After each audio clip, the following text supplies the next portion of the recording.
At ang pinaka-importante, if you want to escalate more, dapat yung komportable na siya sa'yo, na kahit malapit ka sa kanya, wala siyang pake. So, pagkabisado mo yung apat na sinasabi ko, ito nga yung sinasabi ko sa inyo, seeing the matrix. Alam mo, uulitin ko yung apat na dapat yung tandaan. Dito nga papasok yung dapat na invade mo na yung kanyang. Hey, what's up guys? Magandang gabi sa inyong lahat. Ito po si Suplado Moto. Okay, for today's vlog, let's talk about ang nag-comment sa ating comment section. So si Mark may tanong. Ang tanong niya is, ano daw ba yung masasabi natin sa escalating the situation? So Mark, hindi ka ba makapag-escalate? Bagal naman ito eh. Araw-araw ko pa naman nakikinig sa akin. Kala ko naman ini-internalize mo lahat. Kala ko naman may nabubulot ka. Anyway, di ba lagi ko sinasabi sa inyo yung Tao of Badass? So sa Tao of Badass, pag pumunta ka sa the system, dun mo makikita yung apat na pwede mong gawin step by step.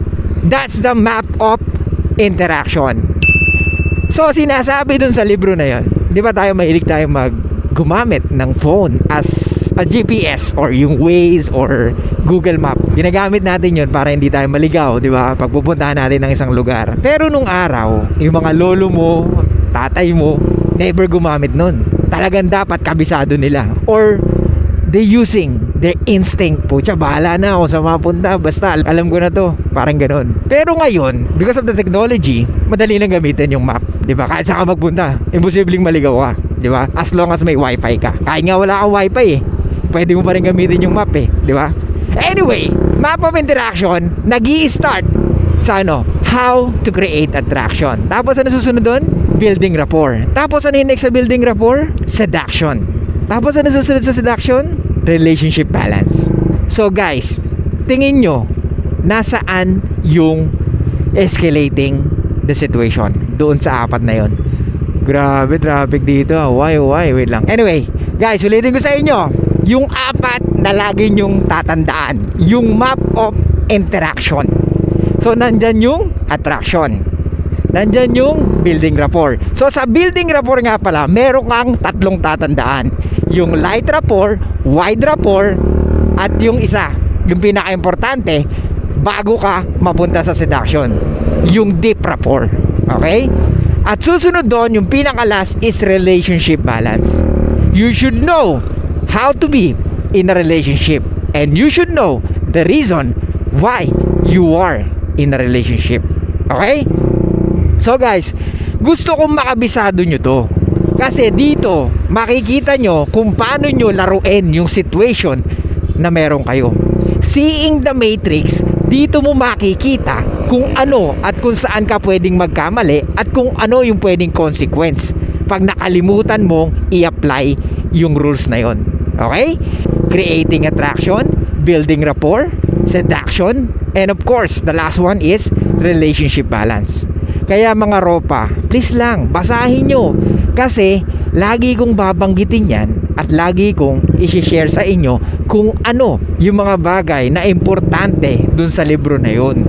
Parang ano yan guys parang libro natin. O dyan natin ibabase para at least hindi tayo mawala. Hindi pwedeng bigay tayo ng payo dito pero hindi mo alam kung saan mo hinuhugot. Diba? Iba yung meron kang baseline, yung meron kang pinagkukunan. Kumbaga sa kailangan may libro tayong pinagkukunan or yung tinatawag nating reference. Alright? Okay, so guys, pag sinabing escalating the situation, nasaan anong pace yung sinasabi ko? Nasa building rapport ba siya? Nasa attraction? Or nasa seduction? Okay, so nandun siya usually sa seduction kasi you want to escalate the situation. Let's say she's already overloaded with emotions. Kumbaga gustong gusto ka na talaga niya. Ikaw na lang ang iniintay niya mag-move. Pero ayaw mo dahil alam mo sa sarili mo na gusto ko, iintayin ko muna siya ang gumawa ng way para hanggang sa mag-initiate siya. Ito nga yung sinasabi ko sa inyo, seeing the matrix. Alam mo na pag may ginawa kang move, wala siyang ibang gagawin kundi pumayag sa gusto mo. Okay? Kaya nga dun mo makikita kung gaano kalalim ang nararamdaman niya sa'yo or kung gaano kalalim ang attraction niya sa'yo. Okay, escalating the situation. Brad, kailangan mo nang may gawin, di ba? Meron tayong tinatawag na strike while the iron is hot.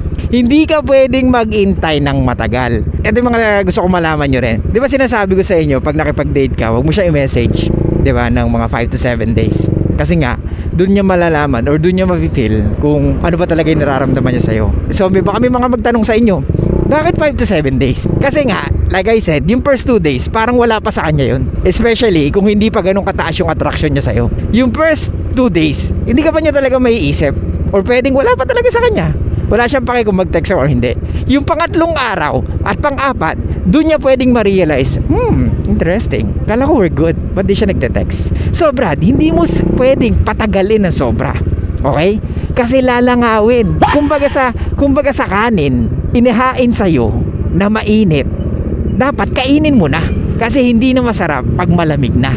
Di ba? Hindi pwede na iinitin mo ulit. Iba yung bagong saing kumpara sa microwave mo. Pati sa ulam, di ba? Or same thing sa escalating the situation. Pag nandun ka na sa seduction phase, kailangan mong may gawin. You need to touch her. You need to, eto yung phase or eto yung situation na dapat yung personal space niya na-invade mo na. Gets? Nandyan yung dapat may touch nang nangyayari, may hug na, may akbay na, something like that, or may holding hands na. At ang pinaka-importante, if you want to escalate more, dapat may kiss na. Yay! Putang. Pag sinampal ka, yari ka. So, ibig sabihin, wala ka doon sa phase na yon. Pag sinampal ka at nagalit, ibig sabihin, wala ka pa sa phase na seduction phase. Kaya hindi mo pwedeng gawin yung kiss hanggat hindi pa siya komportable sa'yo. Kaya nga guys, sinasabi dun sa map of interaction na yon is pwede kang bumalik kung saan ka may kulang. I think I need to build more attraction pa. Hindi pa pwede. So Brad, escalating the situation, dapat alam mo kung nandun ka na ba talaga o hindi pa. Kasi hindi ka pwedeng mag-initiate ng kung ano-ano, especially i-invade mo yung personal space niya. Let's say tatabi ka na, nakikis-kisa na yung skin nyo. Hindi pwede kung wala ka pa talaga dun, di ba? Kung nasa creating attraction ka pa lang, hindi mo pwedeng gawin yung seduction phase na nasa attraction phase ka pa lang. Gets? So para sa iyo Mark, kung wala ka pa sa escalating the situation or hindi mo pa alam or wala kang idea kaya mo natanong yan, then make sure na dapat alam mo kung nasa ang phase ka. Kung nasa attraction phase ka ba, nasa rapport phase ka ba, or nasa seduction phase ka na. Kasi nga, ganito mga ropa, di ba yung, like I said kanina, yung tatay natin, lolo natin, puta ang galing sa map. Di ba kahit hindi tumitingin ng Waze, kabisado nila yung daan. So yun nga yung sinasabi ko sa inyo, seeing the matrix. Seeing the matrix is because kabisado mo na. So same thing sa sinasabi ko sa inyo ngayon. Pag kabisado nyo na, yung apat na yun, magiging madali sa inyo pag kabisado nyo na how to interact with women. Ikaw, meron kang place na lagi mong pinupuntahan. Eventually, hindi mo na ginagamitan ng map. Tama? Let's say for example, Lalamove, yung mga Shopee, yung mga nagdi-deliver, JNT, something like that. Yung mga nagdi-deliver na yon, at first gagamit muna sila ng map. Kasi hindi pa nila kabisado yung lugar di ba? Lalo na pag newly hired sila. Pero since nandun ka lang lagi sa place na yon or dun lang yung rota mo palagi, unti-unti makakabisado mo, di ba? Nagiging aware ka sa place na yon at hindi ka nagagamit ng Google Map or Waze. Tama ba? Ano, nakakasunod ba? So, pagkabisado mo yung apat na sinasabi ko, ang kukulit nyo, ayaw nyong basahin. Kasi kung binasa nyo or babasahin nyo, marami kayong makukuha at based doon, karamihan ng sinasabi ko. But don't worry guys, I use different references. But most of the time, I use the Dawo Badass. Dahil yun ang binasa ko ng more than 20 times. Para lang mag-sink in sa akin at maintindihan ko. Dahil honestly guys, mahirap talaga. Hindi mo talaga makakabisado hanggat di mo inulit-ulit. Ngayon nga, pag binabalikan ko, uy, oo nga no, okay ito ah. Di ko na, parang nakalimutan ko na to. O, di ba? May ganong moment, may aha moment. Guys, pag etong Dawa Battles na to nakabisado nyo, especially yung 4 na sinasabi ko, doon na papasok yung sinasabi ko na aha moment. Aha! Ngayon alam ko na. Nung nakita nyo yung vlog ni Suplado Moto, yung content ni Suplado Moto, di ba may aha moment yung iba sa inyo? Aha! May ganito pala! Di ba? Ang galing naman! Dating advice nagmomotor. Guys, hindi madali ha, kumpara sa mga nakaupo. Pag nakaupo ka, mas madali mag-isip honestly at tahimik.